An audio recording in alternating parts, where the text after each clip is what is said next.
આજે આપણે બનાવીશું ડ્રાયફ્રૂટ પાક। એમાં અંજીર આપણે 10 મિનિટ ગરમ પાણીમાં પલાળીને રાખ્યા હતા। અંજીરને પાણીમાંથી નિતારી લઈશું।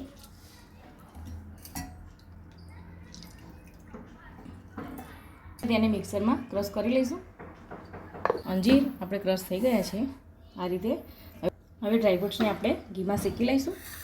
1 ચમચી જેટલું ઘી લઈશું। એમાં આપણે બદામ શેકીશું। એમાં આપણે બદામ નાખીશું, એકાદ વાટકી જેટલી।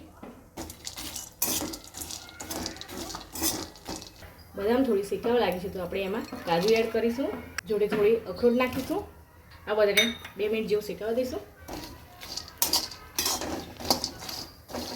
ડ્રાયફ્રૂટ શેકાઈ ગયું છે તો હવે આપણે ડીશમાં કાઢી લઈએ।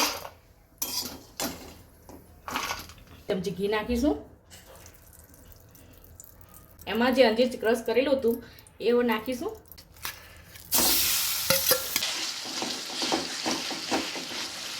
અને 2 મિનિટ શેકાવા દઈશું આપણે અંજીરને। એમાં થોડી આપણે ટોપરાની છીણ નાખીશું, 1-2 ચમચી। દ્રાક્ષના દાણા નાખીશું, પિસ્તા નાખીશું, બદામ જે શેકેલી હતી એ અંદર નાખીશું। બધાને સરખું મિક્સ કરી લઈએ। હવે છેલ્લેથી થોડો ઇલાયચી પાવડર નાખીશું। હવે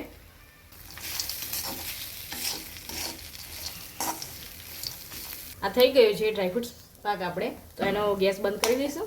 ડ્રાયફ્રૂટ્સ પાક આપણો બનીને તૈયાર થઈ ગયો છે તો હવે આનો આપણે નાના નાના લાડુ બનાવી લઈશું આ રીતે।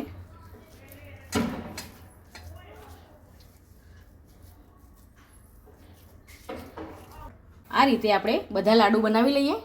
ડ્રાયફ્રૂટ પાક તૈયાર થઈ ગયો છે।